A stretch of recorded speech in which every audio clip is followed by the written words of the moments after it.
Halo, salam sejarah. Berjumpa kembali dengan Paniko. Em, ini suasananya liburan, jadi saya tidak akan bahas sejarah dulu, tapi ya pasti ada serempetan sejarahnya. Em, Kalau lihat kostumnya, ini adalah kostum timnas Belanda yang di Euro sekarang sudah gugur. Jadi kita nggak bahas tentang Belanda, meskipun itu tim favorit saya tentunya.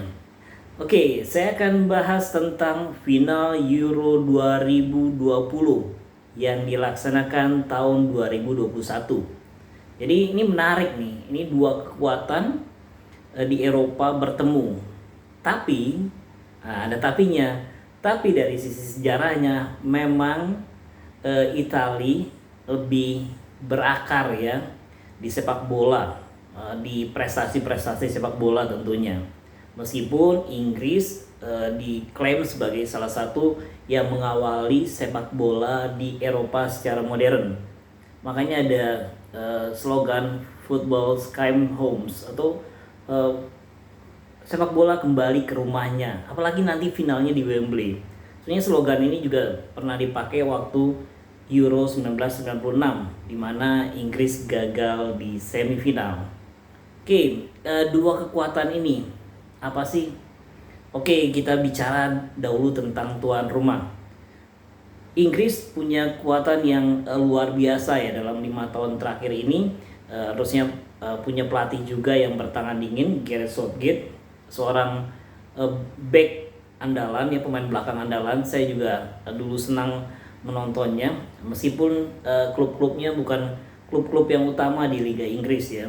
Ada Aston Villa, ada Middlesbrough dan sebagainya. Tapi permainan Gareth Southgate ini menarik sehingga dia dilirik sebagai pemain nasional loh gitu di Inggris. Nah, sekarang apa sih prestasinya?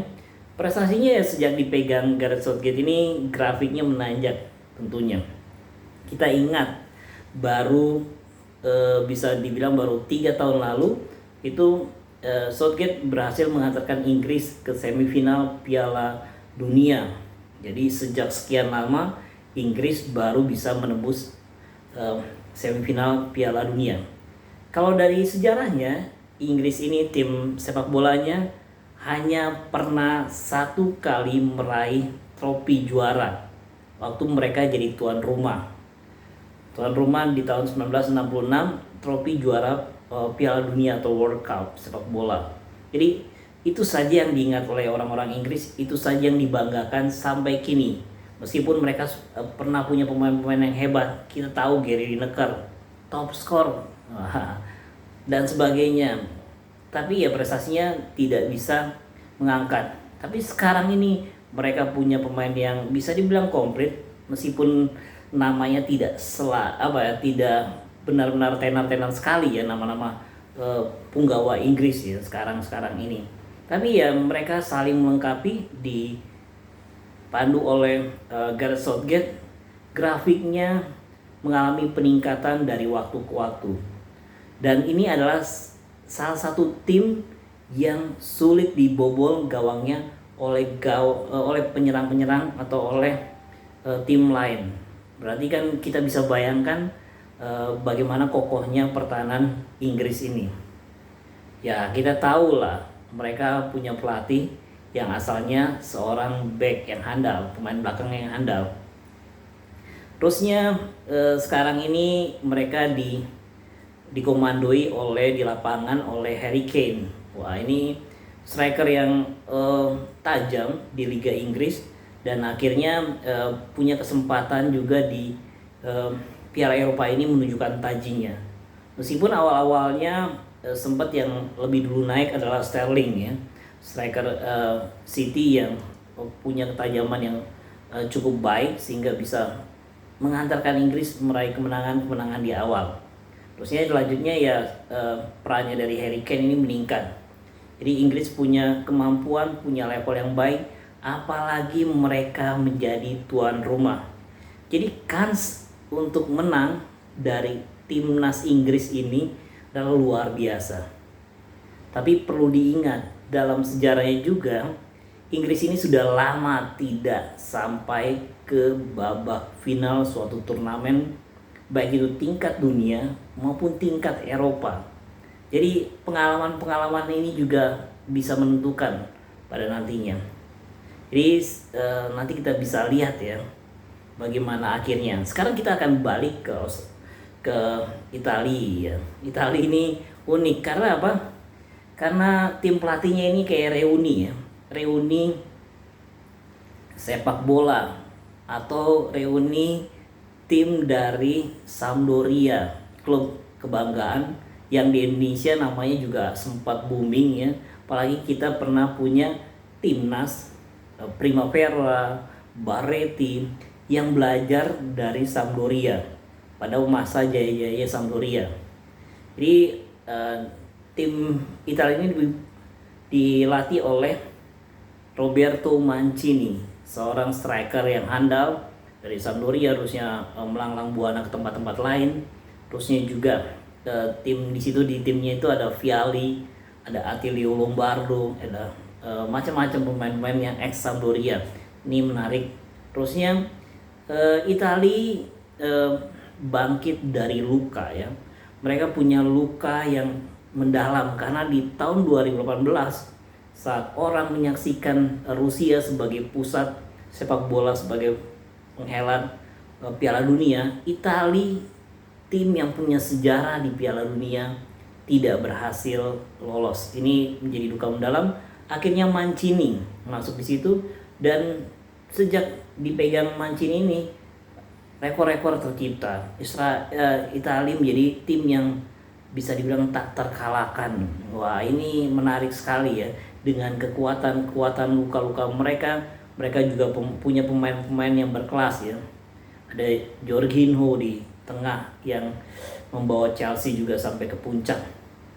Terusnya ada pemain-pemain lain yang betul-betul tidak hanya dulu pemain Italia misalnya hanya main di Italia saja, tapi ini juga sampai ke Liga Inggris, Liga Prancis dan sebagainya. Dan mereka kembali ke Italia menjadi suatu kekuatan, antara kekuatan dari dalam Italia sendiri yaitu yang bermain di Serie A dengan mereka yang datang dari luar. Jadi berpadu di situ, punya punya striker yang hebat semacam Immobile. Terusnya tadi di tengah juga ada Verratti, ada Jorginho. Terusnya jangan lupa di belakang ada duo legenda yang masih dipertahankan oleh Mancini, Bonucci. Terusnya ada Chiellini. Dua legenda inilah yang legenda hidup bisa dibilang ya. Ya mereka bukan pemain yang ngetren dan sebagainya, tapi terbukti ampuh sejauh ini di timnas Italia. Belum lagi di belakangnya, meskipun saya sedih nih, ini sebenarnya salah satu kiper favorit saya karena tim favorit saya adalah di Italia adalah AC Milan, dan Arbiati ini adalah punggawa AC Milan sampai sekarang akan berpindah ke PSG atau di musim depan sudah di tim yang lain. Tapi tidak apa, dia penampilannya hebat sekali di timnas ini, punya pengalaman-pengalaman yang luar biasa, meskipun dia penjaga gawang yang termasuk muda dan bisa menjaga gawang Italia menjadi lebih baik lagi. Apalagi di semifinal kita ingat serangan-serangan Spanyol seperti apa.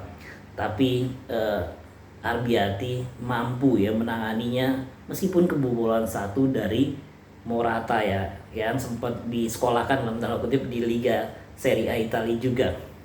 Jadi bagaimana pemenang antara dua ini, Inggris maupun Italia? Dua negara ini kalau kita ingat, liganya ini adalah liga-liga awal yang diperkenalkan oleh stasiun TV swasta di Indonesia. Jadi kita ingat, tahu sepak bola luar negeri itu dimulai ya dulu kita pecandu dari Liga Serie A Italia. Baru nanti ada pesaingnya Liga Inggris. Jadi dua liga ini di tahun 90-an sampai awal 2000-an menjadi menguasai perbincangan di kalangan anak muda. Tapi ya berikutnya sudah mulai ada liga-liga lain yang mencolok ya, apalagi sempat ada era Barcelona dan Real Madrid menguasai Eropa. Akhirnya Liga Spanyol juga mendunia. Tapi dua liga ini menjadi awal cintanya kita pada sepak bola bagi sebagian banyak orang untuk klub-klub sepak bola besar dunia. Jadi siapa yang menang? Agak berat karena di Inggris juga ada tim favorit saya, Liverpool, yang diwakili bahkan langsung oleh kaptennya Jordan Henderson yang jadi kapten kedua di tim Inggris. Kalau dari sejarah, feeling saya Italia akan menang. Dari sejarah, feeling saya Italia akan menang karena mereka punya pengalaman di partai-partai puncak.